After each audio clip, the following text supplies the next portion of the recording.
الحمدللہ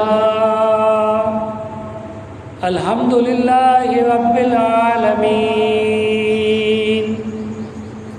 الصلاۃ والسلام علی سید الانبیاء والمرسلین وعلی عباد اللہ الصالحین اعوذ باللہ من الشیطان الرجیم بسم اللہ الرحمن الرحیم ان اللہ لا یغیر ما بقوم حتی یغیر ما بانفسہم صدق اللہ العظیم۔ قرآن مجید فرقان حمید کی سورہ رعد کی 11 نمبر آیت کا ایک جز میں نے آپ کے سامنے تلاوت کیا ہے۔ یوں تو قرآن مجید فرقان حمید ایک مکمل ضابطۂ حیات ہے جس کے بارے میں ہم بار بار یہ دعویٰ کرتے ہیں، یہ دلیل دیتے ہیں، ثبوت پیش کرتے ہیں کہ زندگی کے ہر شعبے کے اندر اگر آپ کو رہنمائی چاہیے، دنیا اور آخرت کے اندر اگر بھلائی چاہیے تو صرف ایک راستہ ہے کہ آپ قرآن کو فالو کریں، اس کو پڑھیں، اس کو سمجھیں اور اس پہ عمل کریں اور اس کو نظام کی جد و جہد کریں۔ پچھلے جمعے میں جو قرآن مجید کے 6 حقوق ہم نے بیان کیے تھے، اس میں پہلا حق یہی تھا کہ آپ کو یہ ایمان ہونا چاہیے، جس طرح آپ کو یہ ایمان ہے کہ آپ کو اللہ نے پیدا کیا ہے، محمد رسول اللہ صلی اللہ علیہ وآلہ وسلم اللہ کے آخری نبی ہیں، آپ کو موت آنی ہے، کل قیامت کے بعد دوبارہ آپ کو جزائے سزا کے لیے پیش کیا جانا ہے۔ جس طرح آپ کا یہ ایمان ہے، اسی طرح آپ کا یہ بھی ایمان ہے کہ یہ قرآن مجید اللہ رب العزت کی کتاب ہے اور اس کتاب میں کوئی شک اور شبہ نہیں ہے۔ تو قرآن کا پہلا حق یہ ہے کہ اس کے اوپر ایمان لانا کہ یہ اللہ کی کتاب ہے اور سچی کتاب ہے۔ دوسرا حق یہ ہے کہ اس کی تلاوت کرنا خوبصورتی کے ساتھ، اچھے انداز کے ساتھ، اہتمام کے ساتھ، باوضو ہو کر اچھے طریقے سے دل لگا کر قرآن کی تلاوت کرنا۔ اس کے بعد اس کا ترجمہ پڑھنا، اس کو سمجھنا، اس کے بعد اس کو عمل کرنا۔ عمل تو آپ جب کریں گے جب اس بات کو سمجھیں گے کہ یہ کیا کہنا چاہ رہا ہے۔ کوئی بڑے سے بڑا آدمی، کوئی استاد، کوئی قاری صاحب، کوئی مدرس، کوئی معلم، کوئی ڈاکٹر، کوئی انجینئر، جب آپ اس کے پاس جاتے ہیں کسی مشورے کے لیے، کسی بات کے لیے، اگر آپ اس کی بات ہی نہیں سمجھیں گے، اس کی زبان ہی نہیں سمجھیں گے، اس کی بولی نہیں سمجھیں گے تو آپ اس پہ عمل کیا کریں گے؟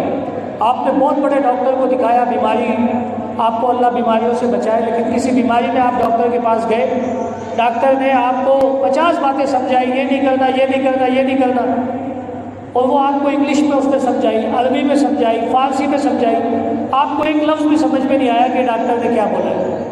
اب وہ کتنا ہی اچھا ڈاکٹر ہے لیکن آپ کے کس کام کا ہے؟ اگر آپ نے قرآن مجید کو پورا پڑھ لیا، تلاوت کر لی، اگر آپ کو ایک لفظ بھی سمجھ میں نہیں آیا تو آپ کیسے فائدہ اٹھاؤ گے اس سے؟ تو قرآن کا جو چوتھا حق ہے وہ ہے اس کو سمجھنا، پھر اس کے بعد سمجھو گے تو پھر عمل کرو گے۔ جس کو بات سمجھ میں آ گئی، ڈاکٹر نے کہہ دیا کہ بھئی یہ احتیاط کرو، یہ احتیاط کرو، یہ مت کھاؤ، یہ مت کھاؤ، یہ مت کھاؤ، سمجھ میں آ گئی تو آپ نے عمل کرنا ہے۔ اب اگر سمجھ میں ہی نہیں آئے گی تو عمل کہاں سے ہوگا؟ اس کا مطلب 5 واقعہ ہے کہ اس پہ عمل کرنا ہے قرآن مجید فرقان حمید میں۔ اور چھٹا جو اس کا حق ہے، جو سب سے اہم ہے، وہ کیا ہے کہ اس کے نظام کی جد و جہد کرنی ہے۔ قرآن کا نظام کس طرح اس دنیا کے اندر آ جائے، اس کے لیے جد و جہد کرنی ہے۔ کیوں جد و جہد کرنی ہے؟ کیوں قرآن کا نظام لانا ہے؟ سوال ہے نا کہ بھئی کیوں کریں جد و جہد، کیا ضرورت ہے؟ جیسے چل رہا ہے چلنے دو، قیامت آئے گی ٹھیک ہے، ہم تو نماز پڑھتے ہیں، روزہ رکھتے ہیں، اللہ کو ایک مانتے ہیں، نبی اکرم صلی اللہ علیہ وسلم کو آخری نبی مانتے ہیں، حج بھی کرتے ہیں، عبادات بھی کرتے ہیں، زکوٰۃ بھی دیتے ہیں، لوگوں کے ساتھ اچھائی بھی کرتے ہیں، جھوٹ بھی نہیں بولتے، دھوکہ بھی نہیں دیتے، کم بھی نہیں تولتے، کسی کے ساتھ زیادتی بھی نہیں کرتے، بددیانتی بھی نہیں کرتے، تو بس ٹھیک ہے، صحیح ہے۔ یہ نظام کی بات کہاں سے آ گئی؟ یہ نظام کو بدلنے کی بات کہاں سے آ گئی؟ یہ نظام کے غلبے کی بات کہاں سے آ گئی؟ یہ جدوجہد کی بات کہاں سے آ گئی؟ ہمارا تو ساری زندگی صحیح گزر رہی ہے، لیکن قرآن کا جو آخری جو حق ہے، اور میں سمجھتا ہوں جو سب سے اہم ترین حق ہے، وہ یہ ہے کہ اس کے نظام کی جدوجہد کرنا۔ اب سوال یہ تھا کہ بھئی کیوں لانا ہے اس کا نظام؟ وہ نظام اس لیے لانا ہے کہ اللہ نے 1,24,000 لوگوں کو، برگزیدہ ہستیوں کو، ان اربوں خربوں انسانوں کے اندر سے جو آ چکے، جا چکے، قیامت تک آتے رہیں گے، ان میں سے 1,24,000 لوگوں کو منتخب کیا، ان کو اپنا محبوب ترین بنایا، ان کی وہ تربیت کی، ان کو اس اعلیٰ اخلاق کے اوپر فائز کیا کہ ان کو اپنا نبی بنا کر بھیجا۔ اور پھر ان نبیوں کا کام کیا تھا؟ ان نبیوں کی دعوت کیا تھی؟ ان کا پیغام کیا تھا؟ وہ کیوں آئے تھے دنیا میں؟ کیا مسئلہ تھا دنیا کے اندر؟ کیا چیز تھی جس کی کمی تھی کہ جس کے لیے اللہ نے اپنے نبیوں کو بھیجا، اپنے پیغمبروں کو بھیجا، اپنے رسولوں کو بھیجا؟ اس کا جواب بھی یہ قرآن مجید دے گا، هو الذی ارسل رسولہ بالہدی ودین الحق لیظہرہ علی الدین کلہ ولو کرہ المشرکون۔ بارہا اللہ تعالیٰ نے یہ بات بتائی کہ هو الذی ارسل رسولہ بالہدی ودین الحق لیظہرہ علی الدین کلہ وکفی باللہ شہیدا، کہ وہ اللہ جس نے اپنے نبی کو ہدایت دے کر ایسے ہی نہیں بھیجا، ایسے نہیں بھیجا جیسے آپ کو اور مجھے بھیجا ہے، خاص ہدایت دے کر، دین حق دے کر، سچا دین دے کر بھیجا۔ کیوں بھیجا؟ اس لیے نہیں کہ بس لوگوں کو بتا دے کہ بھئی ایک اللہ ہے، ایک اس کا دین ہے اور میں اس کا سچا نبی ہوں، صرف اس اتمام حجت کے لیے نہیں بھیجا۔ آج کل تو ہمیں یہ آسان طریقہ بتا دیا کہ بھئی نیکی کی دعوت دو، بس ٹھیک ہے، کوئی آ جاتا ہے ٹھیک ہے، نماز کی دعوت دو، اچھائی کی دعوت دو، مان لے ٹھیک ہے بھائی، نہیں مانے اپنی آخرت خراب کریں گے، ہمارا کیا لیں گے؟ نہیں، اللہ نے اپنے نبیوں کی ذمہ داری لگائی کہ میں آپ کو بھیج رہا ہوں دین حق کے ساتھ، ہدایت کے ساتھ، رہنمائی کے ساتھ۔ کیا کرنا ہے جا کر؟ لیظہرہ علی الدین کلہ، جتنے دنیا کے اندر ادیان باطلہ ہے، جھوٹے دین ہے، جھوٹے نبیوں کے دعوے دار ہیں، جھوٹے نظام ہے، بددیانتی پر، ناانصافی پر، ظلم پر مبنی جو نظام ہے، جو معاشرہ ہے، اس کی اصلاح کرنی ہے، اس کی تربیت کرنی ہے، اور لیظہرہ، اور غالب کرنا ہے تمام ادیان باطلہ کے اوپر اس دین حنیف کو، اس دین محمدی کو، اس اللہ اور اس کے رسول کے اصولوں کو، اس کے ضابطوں کو، اس کی کتاب کو، اس کے پیغام کو نافذ کرنا ہے پوری دنیا کے اوپر۔ اس لیے بھیجا ہے۔ ہمیں تو یہ بات کوئی بتاتا ہی نہیں ہے، ہمیں تو کہتے ہیں کہ بس ٹھیک ہے آپ آزاد ہو، آپ چوروں کو، ڈاکوؤں کو، لٹیروں کو، زانیوں کو، شرابیوں کو ووٹ دو، آپ کا مسئلہ نہیں ہے۔ آپ 2 نمبر لوگوں کا ساتھ دو، ان کے زندہ باد کے نعرے لگاؤ، کوئی مسئلہ نہیں، نماز پڑھو، روزہ رکھو، تھوڑے پیسے آ جائے عمرہ کر لو، زیادہ آ جائے حج کر لو، زکوٰۃ دے دو، بس ٹھیک ہے، بہت ہے۔ ہمیں تو یہ بتا دیا، جبکہ حقیقت اس کے برعکس ہے کہ آپ نے اور میں نے اس دنیا کے اندر آنے کے مقصد کو سمجھتا ہے کہ اللہ تعالیٰ نے انبیاء کو جس مقصد کے لیے بھیجا، پھر اس کے بعد ہمارا یہ ایمان ہے کہ ما کان محمد ابا احد من رجالکم ولکن رسول اللہ وخاتم النبیین۔ ہمارا یہ ایمان ہے کہ محمد رسول اللہ صلی اللہ علیہ وآلہ وسلم خاتم النبیین ہے، ختم نبوت کی مہر لگ گئی ہے، اب ان کے بعد کوئی نبی نہیں آئے گا۔ کوئی اگر یہ سمجھتا ہے کہ ان کے بعد کوئی نبی آئے گا، وہ جھوٹا ہے، کاذب ہے، کذاب ہے، قادیانی ہے، وہ غیر مسلم ہے، دار اسلام سے خارج ہے، واجب القتل ہے۔ یہ بات ہم کو سمجھنی ہے کہ نبیوں کو اللہ نے بھیجا ہدایت اور دین حق دے کر، اور اس لیے بھیجا کہ اس کو نافذ کر دے، ظاہر کر دے، اس کو غالب کر دے، اور نبیوں نے یہ کر کے دکھایا، ریاست مدینہ بنا کر وہ نظام لا کر دکھایا کہ جہاں پر اللہ اور اللہ کے رسول کا نظام کس طرح چلتا ہے، کس طرح کسی غریب کے ساتھ ناانصافی نہیں ہوتی، کسی طرح بھی کسی امیر کی بیٹی اور غریب کی بیٹی میں فرق نہیں کیا جاتا، کسی طرح کسی مالدار کو کوئی اسپیشل پوزیشن نہیں ہے، کسی وزیر کو، کسی مشیر کو کوئی خاص اہمیت حاصل نہیں ہے، سب اللہ کے دربار میں ایک ہے، ایک ہی صف میں کھڑے ہو گئے، محمود و ایاز، نہ کوئی بندہ رہا نہ کوئی بندہ نواز، کہ بادشاہ اور غلام تیری سرکار میں پہنچے تو سبھی ایک ہوئے، اور جب مسجد میں آپ آ گئے وہ نظام قائم کر دیا کہ آپ کی یہ جرأت نہیں ہے کہ آپ کسی غریب آدمی کو بولو کہ یہاں صاحب کھڑے ہو کے آپ پیچھے چلے جاؤ۔ وہ نظام ہمیں دے دیا کہ آپ انصاف کے ساتھ، اور یہ اصول بتا دیے، کیا اصول بنا دیے کہ اِنَّ أَكْرَمَكُمْ عِندَ اللَّهِ أَتْقَاكُمْ۔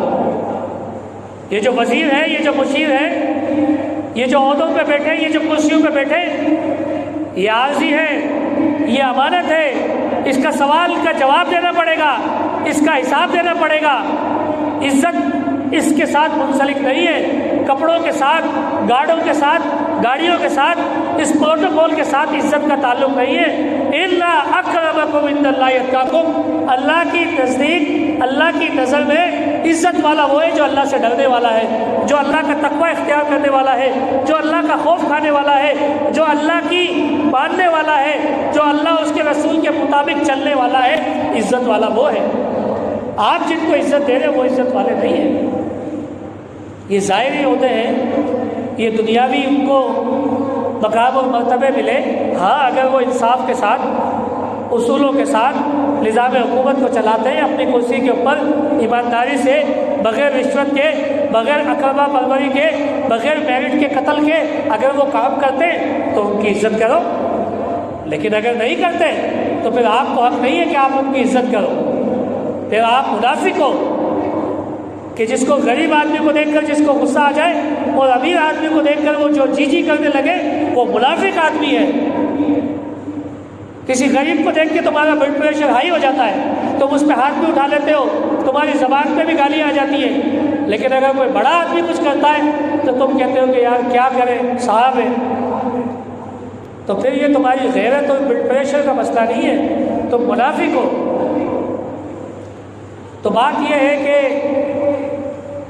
قرآن مجید فرقان حمید کے جس کے بارے میں ہم بات کر رہے ہیں کہ اللہ تعالیٰ نے انسانوں کی ہدایت کے لیے بھیجا، بغیر شک اور شبے کے ساتھ بھیجا، رسولوں اور پیغمبروں کو اس کام پہ مامور کیا کہ وہ اس نظام کو غالب کر دیں، سارے جھوٹے ادیان کے اوپر دین اسلام کو غالب کر دیں۔ انہوں نے وہ کام کر کے دکھایا۔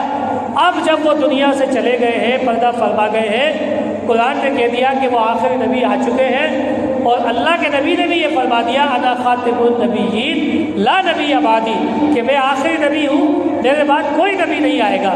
تو جب یہ سلسلہ نبوت کا، رسالت کا ختم ہو گیا، ختم نبوت پر نبی مہربان کے اوپر، تو اب یہ کس کی ذمہ داری ہے کہ وہ اس ہدایت کو، اس رہنمائی کو، اس دین کو غالب کرے؟ اب وہ کس کی ذمہ داری ہے؟ یقیناً ان کے بعد صحابہ کرام، ان کے بعد ان کے ساتھ ساتھ اہل بیت اطہار، خلفائے راشدین، سابقون الاولون، صحابہ کرام، اور پھر ان کے بعد چلتے چلتے یہ ذمہ داری آپ کے اور میرے کاندھے کے اوپر ہے۔ آپ اور میں اس ذمہ داری سے بچ نہیں سکتے جو قرآن نے اپنے ذمہ داری لگائی ہے۔ اب قیامت تک کوئی نبی نہیں آئے گا تو نبیوں کا کام کس کو کرنا ہے؟ آپ کو اور مجھے کرنا ہے۔ اور نبیوں کا کام میں نے آپ کو بتا دیا، صرف نبیوں کا یہ کام نہیں ہے کہ دعوت دو بس، بھائی نیکی کرو، نیکی کرو، نماز پڑھو، روزے، نہیں، صرف یہ کام نہیں ہے، اس دین کو غالب کرنا ہے، اس اللہ اور اس کے رسول کے نظام کو غالب کرنا ہے۔ ان اداروں کے اندر، ان حکومتوں کے اندر یہ جو 2 نمبر لوگ بیٹھے، یہ جو جواری، شرابی، رشوت خور، یہ جو زانی، یہ کرپٹ حکمران جو ان اقتدار کے اندر جو لا الہ الا اللہ محمد رسول اللہ کی کرسی کے نیچے بیٹھے ہوئے ہیں، ان کو وہاں سے نکال کر عزت دار لوگوں کو، ایماندار لوگوں کو، دیانتدار لوگوں کو وہاں پر بٹھانا ہے۔ یہ آپ کی اور میری ذمہ داری ہے۔ کیوں؟ کنتم خیر امۃ اخرجت للناس تأمرون بالمعروف وتنہون عن المنکر وتؤمنون باللہ، کہ تم وہ بہترین امت ہو۔ کس کے لیے کہہ رہا ہے اللہ تعالیٰ؟ یہ آپ کے لیے اور میرے لیے کہہ رہا ہے کہ تم وہ بہترین امت ہو۔ کیا کرتے ہو بھائی؟ کیا اچھائی ہے تمہارے اندر؟ نیکی کا حکم دیتے ہو۔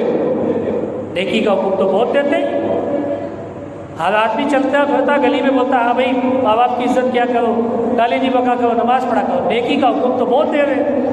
اگلی بات کیا ہے کہ تم بہترین امت ہو، نیکی کا حکم دیتے ہو، برائی سے روکتے ہو، تو برائی سے کون روکتا ہے؟ ہم میں سے کون ہے جو برائی سے روکتا ہے؟ کوئی بھی نہیں۔ ہم تو برائی کو روکنے کے بجائے اس کے ساتھ کھڑے ہیں، ان کے بازو مضبوط کر رہے ہیں، ان کے زندہ باد کے نعرے لگا رہے ہیں۔ ایمان کے 3 درجے بتائے نا اللہ کے نبی نے، کہ 3 درجے ایمان کے۔ اگر آپ برائی کو دیکھو اور طاقت رکھتے ہو تو اپنے ہاتھ کی طاقت سے، اپنے جسم کی طاقت سے روکو اس کو۔ لیکن اگر آپ کا ایمان اتنا مضبوط نہیں ہے، برائی اتنی منظم ہے، اتنی طاقتور ہے، تو آپ زبان تو استعمال کرو یار، زبان سے تو اس کو غلط کہو۔ کس چیز کا خوف ہے؟ جو رات قبر میں آنی ہے وہ قبر میں آنی ہے۔ پوری دنیا مل کر اگر آپ کو بچانا چاہے، اور اللہ تعالیٰ نے آپ کی موت کا فیصلہ لکھ دیا ہے، آپ کی تکلیف کا فیصلہ لکھ دیا ہے، آپ کو پریشان کرنے کا فیصلہ لکھ دیا ہے، آپ کو بیمار کرنے کا فیصلہ لکھ دیا ہے، تو دنیا کی کوئی طاقت آپ کو نہیں روک سکتی، نہیں بچا سکتی۔ اور اگر اللہ تعالیٰ نے آپ کی حفاظت کا فیصلہ کر لیا ہے، آپ کی جان اور مال اور عزت اور آبرو کی حفاظت کا اگر اللہ نے فیصلہ کر لیا ہے، تو پوری دنیا مل کر بھی آپ کا بال بھی ٹیڑھا نہیں کر سکتے۔ آپ کا اور میرا یہ ایمان ہے؟ نہیں ہے۔ ہمارا یہ ایمان نہیں ہے، ہمارا ایمان کمزور ہو چکا ہے۔ ہم اس بات پہ یقین کرنے کے لیے تیار نہیں ہے کہ وہ تعز من تشاء و تذل من تشاء، کہ عزت کا مالک اللہ ہے، ذلت آئے گی جب تک اللہ نہیں چاہے گا نہیں آئے گی، اللہ چاہے گا تو آئے گی۔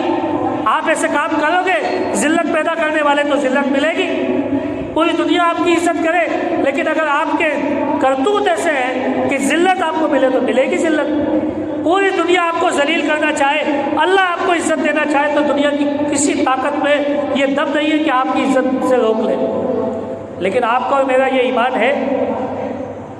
ہم کہتے ہیں ہمیں اللہ نے پیدا کیا، وہ ہمارا خالق ہے، وہ ہمارا مالک ہے، وہ ہمارا رازق ہے، وہ ہمارا پالن ہار ہے، وہ روزی دیتا ہے، وہ زندگی دیتا ہے، وہ موت دیتا ہے، وہ اولاد دیتا ہے، سب کچھ تو وہ دیتا ہے۔ تو کیوں جاتے ہو دوسروں کے دروں پر؟ کیوں جا کے پکارتے ہو غیر اللہ کو؟ کیوں جا کے ہاتھ پھیلاتے ہو کسی کے سامنے؟ جب اللہ اپنے نبی کو کہہ رہا ہے کہ اے نبی، یہ بندے پوچھتے ہیں کہ میں کہاں ہوں، تو بتاؤ اس کو، ان کو کہ میں ان کی شارت سے زیادہ قریب ہوں، مجھے پکارو۔ اجیب دعوت الداعی اذا دعانی، میں سنتا ہوں ان کی پکار کو، یہ پکارے تو صحیح مجھے۔ اللہ تو انتظار کرتا ہے، اللہ تو منتظر ہے آپ کو اور میرا۔ اللہ تعالیٰ کسی کو تکلیف دیتا ہے، پریشانی دیتا ہے، وہ کہتا ہے کہ ساری تکلیف بھی مجھے دے دی، ساری پریشانی مجھے دے دی، میرے پاس کھانے کو بھی نہیں ہے، ٹانگ بھی میری ٹوٹ گئی، بچہ بھی میرا مر گیا، بیوی بھی میری بیمار ہو گئی، سارا ظلم بھی میرے ساتھ ہے۔ ارے تجھے یہ پتہ ہی نہیں ہے کہ اللہ تعالیٰ تجھ سے کتنی محبت کرتا ہے۔ اللہ کہتا ہے کہ جب میں کسی کو تکلیف میں دیتا ہوں تو میں نے اس کو یاد کیا۔ اللہ کے نبی نے اپنے رب کی ترجمانی کرتے ہوئے بتایا کہ کسی آدمی کو تکلیف پہنچی ہے، اس کے رب نے اس کو یاد کیا ہے، اس کو موقع دیا ہے۔ یہ جو بخار آپ کو ہوتا ہے یہ نعمت ہے اللہ کی، کہ آپ پلٹتے ہو اللہ کی طرف، آپ رجوع کرتے ہو، جسم آپ کا پورا گرمی سے تپ رہا ہے، ہائے ہائے آپ کرے اٹھا نہیں جا رہا، ٹانگوں میں درد ہے، اس موقع کے اوپر بھی آپ کو اگر اللہ یاد نہیں آ رہا تو بھائی کب کرو گے اللہ کو یاد؟ وہ بہادر شاہ ظفر کہہ رہا ہے نا کہ ظفر آدمی نہ اسے جانیے گا، وہ نہیں ہے صاحب فہم و ذکا۔ اس آدمی کو آدمی نہیں جانو، اس کے اندر عقل اور شعور نہیں ہے۔ کیا اس کی بات کیا کہہ رہا ہے کہ جسے ہوش میں یاد خدا نہ رہی، جسے جوش میں خوف خدا نہ رہا۔ جب ہم جوش میں آتے ہیں تو ہم تو قتل و غارت پہ آ جاتے ہیں، خونی رشتوں کو ختم کر دیتے ہیں، ماں باپ کو گالیاں دے دیتے ہیں، بہن بھائیوں کے اوپر ہتھیار تان لیتے ہیں، ان سے قطع تعلق کر دیتے ہیں۔ لعنت فرمائی اللہ کے نبی نے، اللہ اور اس کے رسول نے، جو رحم کے رشتوں کو ختم کرتا ہے۔ ایک ماں سے پیدا ہوئے والے بہن بھائی کہتے ہیں ہماری 10-10 سال سے بات نہیں ہے، جنازوں پہ ملاقات ہو رہی ہے، میت پڑی ہے، بھائی کیا آ رہا ہے، 20-20 سال گزر گئے، 10-10 فٹ زمین کے جھگڑوں کے اوپر، دیوار کے جھگڑوں کے اوپر، دکان کے جھگڑوں کے اوپر، سالوں سال سے بات نہیں ہے، باپ کی بیٹے سے بات نہیں ہے، باپ کی اپنے بھائی سے بات نہیں ہے، چاچا تایا سے بات نہیں ہے، اولادوں کی ان سے بات نہیں ہے، بیٹے کی ماں سے بات نہیں ہے، بہو کے چکر میں، بیوی کے چکر میں۔ تو آپ دیکھو کہ آپ کس نظام کے اندر جی رہے ہو، اللہ تعالیٰ نے آپ کو کس لیے بھیجا۔ میں نے آپ کے سامنے سورہ رعد کی آیت نمبر 11 کا ایک ٹکڑا تلاوت کیا ہے، اس کے اندر واضح طور پہ اللہ تعالیٰ نے فرمایا ہے کہ اللہ تعالیٰ اس قوم کی حالت کبھی نہیں بدلتا جس کو خود اپنی حالت کے بدلنے کا خیال نہیں ہے۔ اگر آپ کو اپنی فکر خود نہیں ہے، اگر آپ کو اپنی عزت خود پیاری نہیں ہے تو کسی دوسرے کو پیاری نہیں، پھر اللہ کو بھی پیاری نہیں۔ کلیئر اللہ تعالیٰ نے قرآن مجید فرقان حمید میں یہ کلیئر بتا دیا ہے کہ بھائی میں اس قوم کی حالت بدلوں گا جو خود اپنی حالت بدلنا چاہتی ہے۔ آپ دیکھو کہ یورپ کے اندر، امریکہ کے اندر، دیگر یورپین کنٹریز کے اندر بڑے لوگ خوشحال ہیں، بڑا انصاف ہے وہاں پر۔ بیمار ہوتا ہے تو پہلے پرچی نہیں کٹتی اس کو خود اٹھا کے لے کے جاتے ہیں اسپتال میں، اس کا علاج کرتے ہیں، سارا کچھ کرتے ہیں فری آف کاسٹ۔ بچہ پیدا ہوتا ہے اس کا وظیفہ لگ جاتا ہے، بوڑھا ہوتا ہے اس کا وظیفہ لگ جاتا ہے، اس نے تعلیم مکمل کر لی، جاب نہیں مل رہی، بے روزگاری الاؤنس ملنا شروع ہو جاتا ہے۔ آپ جائیں اسکینڈینیوین کنٹریز کے اندر، یہ تمام نظام جو خلفائے راشدین کے دور میں تھے، جو حضرت عمر فاروق رضی اللہ تعالیٰ عنہ، حضرت ابوبکر صدیق، عثمان غنی اور حضرت علی کرم اللہ وجہہ نے جو نظام قائم کیا، جو خلافت راشدہ قائم کی، ان کے دور کے اندر وہ ہاتھ میں لے کے گھومتے تھے کہ کوئی زکوٰۃ لینے والا ہو، لیکن کوئی نہیں ملتا تھا۔ غریبوں کی، یتیموں کی سرپرستی ہوتی تھی، بیواؤں کا روزانہ کی بنیاد کے اوپر ان کو وظیفہ ملتا تھا، ان کو کھانے پینے کا سامان ملتا تھا۔ جو بوڑھے بزرگ ہوتے تھے حکومت کی ذمہ داری ہوتی تھی۔ ہم اس دین کے اوپر ایمان رکھتے ہیں کہ جس کا یہ نظام حکومت اس طریقے سے چلے گا کہ بچہ پیدا ہونے کے ساتھ اس کی پرورش کی ذمہ داری حکومت اٹھائے گی، بوڑھے ہونے کے بعد جب وہ کمانے کے قابل نہیں ہے اس کو اولڈ ایج بینیفٹ حکومت کی ذمہ داری ہے۔ غریب کی ذمہ داری نہیں ہے کہ وہ در در جا کے بھیک مانگے، ہاتھ پھیلائے، اپنی عزت کو تار تار کروائے۔ یہ حکومت وقت کی ذمہ داری ہے کہ وہ جا کر اس غریب کے گھر پر اس کی عزت نفس کو برقرار رکھتے ہوئے چھپ چھپا کر، یہاں پر ایک صابن کی ٹکیاں دیتے تو 1000 تصویریں کھینچتے اس کی۔ ہر سال سیلاب کے اندر لوگوں کو ڈباتے، نہ سیب نالوں کی صفائی کرتے، وہ فنڈ کھا جاتے، وہ نہر کے جو بننے مضبوط ہونے کے لیے جو پیسے آتے ہیں وہ کھا جاتے، وہ نہروں کے بند ٹوٹ جاتے، وہ پلوں کی مرمت نہیں کرتے۔ ہر جگہ پر کرپشن ہے، ہر جگہ پر اکرما پروری ہے، محنت کا خون ہے، انصاف کا قتل ہے، تمام سسٹم جو ہے 2 نمبری کے اوپر چل رہا ہے۔ اور اللہ تعالیٰ کہہ رہا ہے کہ آپ جو ہے یہاں بیٹھ کے دعائیں کرتے رہو اور میں نظام بدل دوں، نہیں، یہ میری سنت نہیں ہے۔ اللہ نے کلیئر بتا دیا ہے کہ تم یہاں بیٹھ کر جو ہے جہاد کو ترک کر کے، جس امت مسلمہ کا شیوا جہاد تھا، جس کے نبی مہربان جب دنیا سے تشریف لے جا رہے ہیں، جب دنیا سے پردہ فرما رہے ہیں، تو یار کبھی پوچھو تو صحیح کہ جب ہم جو لڑ رہے ہیں کہ یار بچوں کے لیے کیا کر کے جائیں، چوری رشوت جہاں سے موقع مل رہا ہے، بجلی چوری فلانا سب کچھ کر کے پیسے بچا کے کہ یار یہ گھر بنا دوں، یہ بعد میں بچوں کے کام آئے گا۔ ارے یہی تو تجھے دوزخ میں لے کے جائے گا۔ یہ جو 2 نمبر طریقے سے جو تو مال جمع کر رہا ہے، یہ جو تو مال کو چھپا چھپا کے رکھ رہا ہے، یہ جو تو زکوٰۃ سے بچا رہا ہے، یہی مال تجھے ڈبوائے گا۔ یہی مال قیامت کے دن تمہاری پیشانیوں کے اوپر دھاگا جائے گا۔ یہ سونے اور چاندی اور یہ جو تم جمع کر کر کے مال رکھتے ہو، یہ فرشتے تمہاری پیشانیوں پر دھاگیں گے اور تم کو کہیں گے یہ ہے وہ مال جس کو تم بچا بچا کے رکھتے تھے، زکوٰۃ نہیں دیتے تھے اور اس کو بار بار گن گن کے رکھتے تھے، اور تم یہ فکر کرتے تھے کل یہ ہماری اولادیں استعمال کریں گی۔ اور باپ کی میت کے اوپر پہلا جھگڑا اولاد کا یہ ہوتا ہے کہ یہ میرا، دکان میری، گھر تیرا، پلاٹ میرا، بنی میری، پہلا جھگڑا یہ ہوتا ہے۔ ابھی باپ کی ابھی یہ کیسز آ رہے ہیں، فیس بک بڑا پڑا ہے، سوشل میڈیا دیکھیں، باپ کی میت پڑی ہے، وہ لڑ رہے ہیں کہ یہ میں لوں گا یہ تو لے گا۔ تو بھائی کس کے لیے کر رہے ہو؟ ہماری ساری جد و جہد یہ ہے کہ کچھ نہ کچھ کما لیں، معاشرے کے اندر کوئی اسٹیٹس بنا لیں۔ کس کے لیے؟ اس اولاد کے لیے، اس اولاد کے لیے مال کی فکر کر رہے ہیں، جائیداد کی فکر کر رہے ہیں۔ پچھلے جمعے میں نے آپ کو بتایا کہ قرآن کہہ رہا ہے یا ایھا الذین آمنوا قوا انفسکم واہلیکم نارا، اے لوگوں جو ایمان لائے ہو، آپ کو اور مجھے کہہ رہا ہے اللہ، کافروں کو تو نہیں کہہ رہا، ایمان جو لائے ان سے بات چل رہی ہے۔ اے لوگوں جو ایمان لائے ہو، بچو دوزخ کی آگ سے، اپنے گھر والوں کو بچاؤ، کیوں بچاؤ کہ یہ وہ آگ ہے کہ جس کا ایندھن سمجھتے ہو نا، آگ کم بڑھتی ہے تو آپ اس میں کوئلہ ڈالتے ہو، پیٹرول چھڑکتے ہو، اس میں ایندھن ڈالتے ہو، اس میں وہ گوبر کے آپلے ڈالتے، یہ ایندھن ہے جس سے آگ بھڑکتی ہے۔ اللہ کہہ رہا ہے کہ بچو دوزخ کی آگ سے جس آگ کا ایندھن انسان اور بڑے بڑے پتھر ہیں۔ آگ ٹھنڈی پڑے گی نا تو ایک بڑا پہاڑ اس پہ ڈال دیں گے، اس سے وہ آگ بھڑکے گی۔ آگ کم پڑے گی، 100-200 انسانوں کو پکڑ کے ڈال دیں گے، وہ آگ بھڑکے گی۔ میں نہیں کہہ رہا بھائی، قرآن کہہ رہا ہے کہ بچو اس آگ سے جس کا ایندھن انسان ہے اور بڑے بڑے پتھر ہیں۔ تو یار اپنی اولاد کی یہ فکر کرو کہ ہمارے مرنے کے بعد ان میں سے دیکھو انسان دنیا سے چلا جاتا ہے، 3 چیزیں اس کی، سب سلسلے ختم ہو گئے نا، سب چیزیں ختم ہو گئی، 3 چیزیں چل رہی ہیں۔ کون کون سی 3 چیزیں؟ سب سے پہلے نمبر پہ نیک اولاد، نیک اولاد صدقہ جاریہ بنے گی۔ آپ اپنے دل پہ ہاتھ رکھ کے دیکھو کہ ہمارے بچے ہمارا صدقہ جاریہ بنیں گے۔ ہم کو تو اندھیرا نظر آتا ہے، ہم کو تو اندھیرا نظر آتا ہے۔ یہ پچھلی جو نا امید نہیں ہوتے، مایوسی کفر ہے، لیکن ہم ان کی تربیت کر رہے ہیں۔ ہم اپنے ماں باپ کا صدقہ جاریہ بنیں گے تو کچھ اللہ ہماری اولاد کو بھی بنا دے گا۔ اگر ہم اپنے ماں باپ کے لیے صدقہ جاریہ بن رہے ہیں، ان کا سر فخر سے بلند کر رہے ہیں، ان کے پاس سلام بھیج رہے ہیں، مغفرت کی دعائیں بھیج رہے ہیں، اللہ تعالیٰ کے پاس وہ دعائیں پہنچ رہی ہیں۔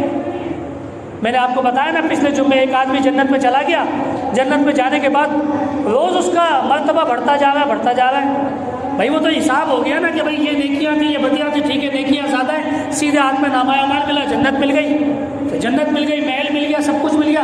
اب یہ روزانہ اسٹیٹس بڑھتا جا رہا ہے۔ تو پتہ چلا کہ وہ جو بیٹا ہے نا، وہ جب قبر پہ جا رہا ہے نا، اور وہ جب مغفرت کی دعا کر رہا ہے، وہ جو نیکی کا کام کر رہا ہے، وہ جو نماز کو قائم کر رہا ہے، وہ جو غریبوں کے ساتھ ہمدردی کر رہا ہے، یہ سب تیرے کھاتے میں لکھا جا رہا ہے۔ تو نے اس کی تربیت کی ہے، تو نے اس کی پرورش کی ہے، تیری وہ اولاد ہے، تو یہ تیرا درجہ بڑھتا جا رہا ہے۔ تو بات یہ چل رہی ہے کہ ہمیں اس نظام کو بدلنا ہے۔ جس نظام کے اندر ہم رہ رہے ہیں یہ رہنے کے قابل نہیں ہے، اس کو تیزاب سے دھونا پڑے گا۔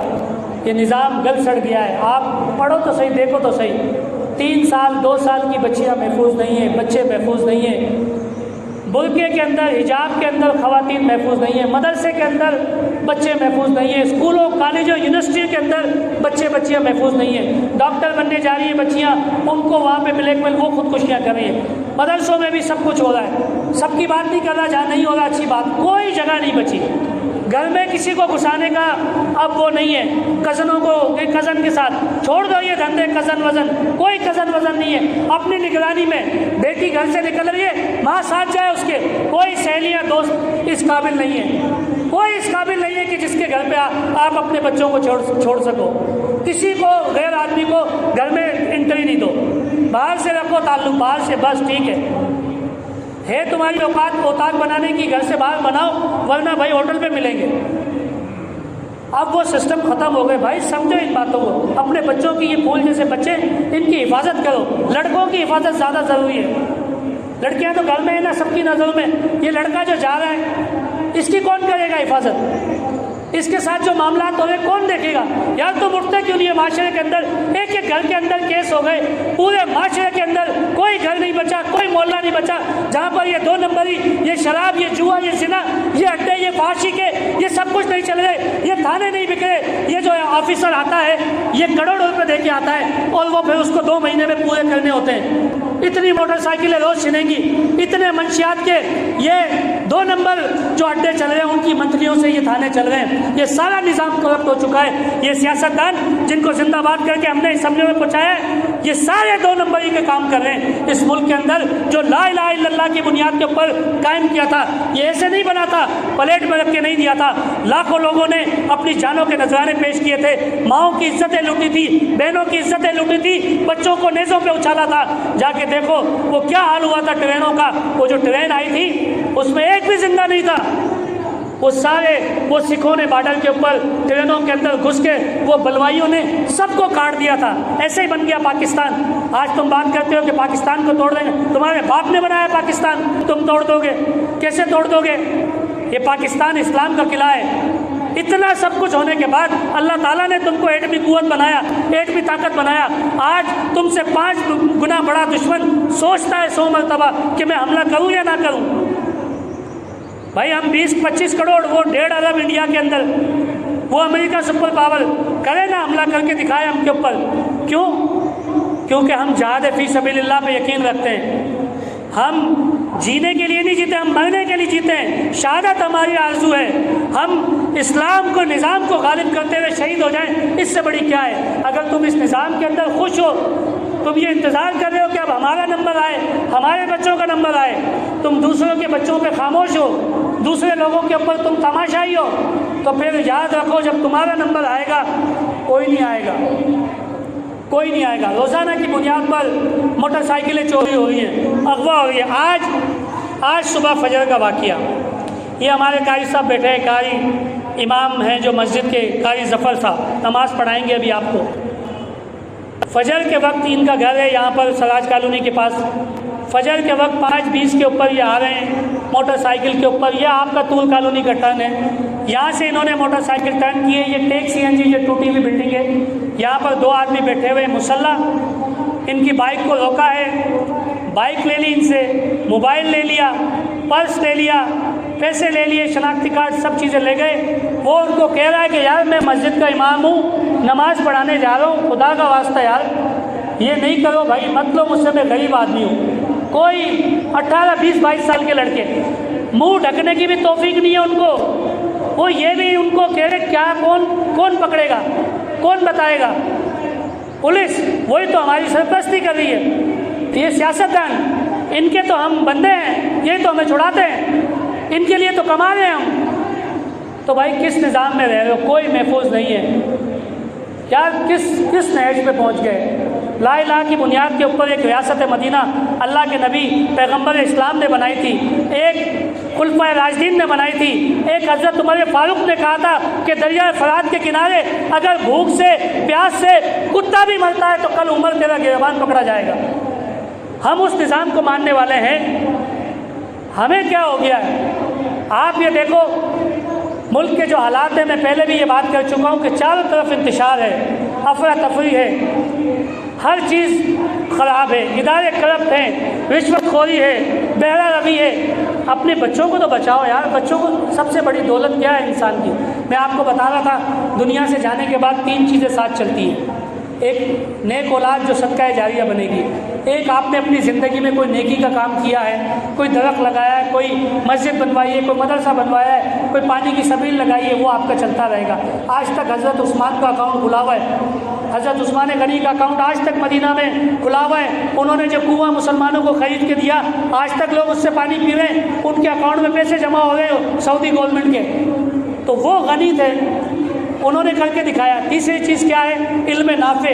اگر آپ نے کسی کو کوئی نافع علم دیا ہے، نفع بخش علم دیا ہے، کسی کو کوئی اچھی بات سکھائی ہے، اور دیکھو اگر مسجد کے ممبر کے اوپر بیٹھ کر کوئی آدمی کسی مدرسے کا عالم بچے کو قرآن حافظ بنا رہا ہے اس لیے کہ تیری دنیا بہترین گزر جائے گی، تیری تنخواہ اچھی لگ جائے گی، کمائی اچھی ہو جائے گی، تو وہ دنیاوی تعلیم ہے، اس کا دین سے کوئی واسطہ نہیں ہے۔ لیکن کسی یونیورسٹی کے اندر کوئی ڈاکٹر بن رہا ہے اس لیے کہ میں انسانوں کی خدمت کروں گا، میں غریبوں کا مفت علاج کروں گا، یہ جو اللہ کا کنبہ ہے اس کا خیال کروں گا، یہاں پہ جو تنگ دست ہے، جو غریب ہے، اس کے ساتھ رعایت کروں گا، تو وہ دین کی تعلیم حاصل کر رہا ہے۔ ہمیں تو اس چکر میں پھنسا دیا، یہ دین اور دنیا یہ کس نے الگ کیا؟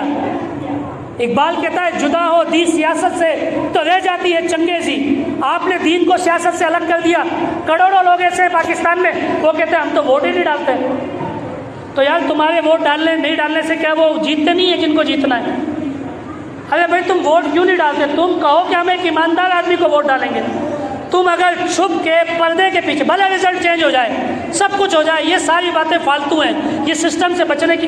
آپ جا کر گواہی دو نا، آپ جا کر کھڑے ہو، قاری ظفر کے ساتھ کتنے لوگ ہیں جمعے کے بعد چلیں گے تھانے کے اوپر، باہر کھڑے ہو کے روڈ پہ احتجاج کریں گے کہ بھائی کیوں اس شریف آدمی کی، غریب آدمی کی بائک چھینی ہے، کیوں اس کا موبائل چھینا ہے، کون اس کو دلا کے دے گا؟ یہ کہاں سے 10-15 ہزار روپے اس کو ملتے ہیں، یہ کہاں سے پوری کرے گا، یہ بائک کہاں سے لے گا؟ کون بولے گا؟ آپ کو بلا لو، 10 آدمی بھی جمع ہو جائیں تو۔ ابھی آج 4 بجے شاہ نواز چوک کے اوپر احتجاج ہے، پورے پاکستان کے اندر جماعت اسلامی کی طرف سے کال دی گئی ہے کہ سڑکیں شاہراہیں بند کریں گے. کیوں؟ یہ جو 225 روپے پیٹرول کی قیمت ہونی چاہیے وہ 340 روپے ہے. اس میں جو 150-200 روپے ہیں یہ ٹیکس کی مد کے اندر پچھلے 10 سالوں سے لیے جا رہے ہیں. پچھلے 10 سالوں سے کئی ارب ڈالر انہوں نے حکومتوں نے اپنے خزانے بھر لیے اور اس پیسے سے یہ نہ انہوں نے قرض اتارا نہ انہوں نے ملک کا کوئی ادارہ بنایا. انہوں نے صرف اپنی جیب بھری ہے. ان کا پروٹوکول دیکھو، 50 گاڑیاں ان کی ہوتی ہیں، کروڑوں روپے کی گاڑیاں ہوتی ہیں. یہ اپنے ایک جگہ سے دوسری جگہ جانے کے لیے جہاز خریدتے ہیں. وہ آپ کا اور میرا پیسہ ہے، ان کے باپ کا پیسہ نہیں ہے. یہ سائیکلوں پہ چلنے والے ہم بھی جانتے ہیں، ہم بھی ہمارے بڑے بھی 78 سال پہلے ہجرت کر کے اس شہر میں آئے. ایک ایک آدمی کو جانتے ہیں. یہ جو پیدل گھومنے والے تھے، یہ سائیکلوں پہ گھومنے والے تھے. آج ان کے پاس 2-2 ارب کی گاڑیاں کھڑی ہیں. آج 10-10 ہزار 50-50 ہزار ایکڑ ان کے پاس زمینیں کہاں سے آئی؟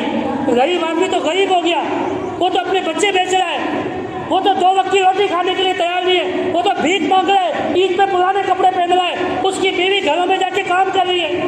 اس کی زندگی کیوں نہیں بدل گئی؟ تمہاری زندگی کیسے بدل گئی؟ جس زمین پہ ہاری کام کرتا ہے اس کے پاؤں میں چپل نہیں ہے، اس کو گھر بنا کے نہیں دیتے، وہ جھگی میں رہتا ہے. سیلاب آتا ہے وہ ڈوبتا ہے، اس کے جانور ڈوبتے ہیں، اور تم ہر فصل کے اوپر نئی لینڈ کروزر لیتے ہو. تو اس کی زندگی کب بدلے گی؟ وہ اسی واٹر سے پانی پیتا ہے جس سے اس کی بکری پانی پیتی ہے. تمہارے لیے فلٹر پلانٹ دبئی سے پانی آتا ہے تمہارا. تو کب تک اس نظام کے اندر جیو گے؟ اگر تم سمجھتے ہو کہ یہ نظام صحیح ہے، سب صحیح چل رہا ہے، تو خاموش ہو. کیونکہ قتیل سپاہی کہتا ہے کہ قتیل اس دور میں اس جیسا منافق نہیں کوئی جو ظلم تو سہتا ہے بغاوت نہیں کرتا. تو اب راستہ آپ کے ہاتھ میں کہ آپ بغاوت کرتے ہیں یا جو ہے ظلم کو قبول کرتے ہیں. اللہ تعالیٰ سے دعا ہے کہ اللہ تعالیٰ ہمیں ہدایت دے، ہمیں توفیق دے، ہمیں حق بات کرنے کی ہمت دے. جو کمزوری ہمارے اندر ہے، میں نے ایمان کے 3 درجے بتائے تھے. آخری بات کہ پہلا درجہ برائی کو ہاتھ سے روکو، دوسرا درجہ زبان سے روکو. اگر یہ دونوں درجے بھی نہیں ہیں تو دل سے تو برا سمجھو یار اس کو. اور دل سے برا سمجھنے کا مطلب یہ ہے کہ وہ برائی خود نہیں کرنی، لیکن ہم ایمان کے تیسرے درجے، خدا کی قسم ہم ایمان کے 3 درجوں سے خالی ہیں. ہم اس کو بولتے ہیں کہ یار یہ برا ہو رہا ہے برا ہو رہا ہے، لیکن ہم ان برے لوگوں کے، وہ ہمارے دوست ہیں. وہ جو شراب بیچ رہے ہیں، جو جوا چلا رہے ہیں، جو منشیات چلا رہے ہیں، جو سٹا، جو یہ سارے کام کر رہے ہیں، تو ان کا کوئی دوست نہیں ہے. وہ کہیں ہوٹل میں نہیں بیٹھتے، وہ کہیں کھانا نہیں کھاتے، ان کی رشتہ داریاں نہیں ہوتی. کتنے لوگ ہیں بولتے ہیں یار میں دوستی ختم کر رہا ہوں، تو منشیات کا کام کرتا ہے، نسلوں کو تباہ کر رہا ہے. نہیں بھائی، تو جوئے کے اوپر گھر کے گھر تباہ ہو گئے، لوگ بک گئے، میرا واسطہ ختم ہے، میں تیرے یہاں رشتہ داری نہیں کرتا. ہم بولتے ہیں یار اچھا گھر ہے، کھاتے پیتے بچی اس گھر میں دو، خوشحال تو رہے گی. اللہ تعالیٰ ہم سب کو ہدایت دے. وآخر دعوانا ان الحمد للہ رب العالمین.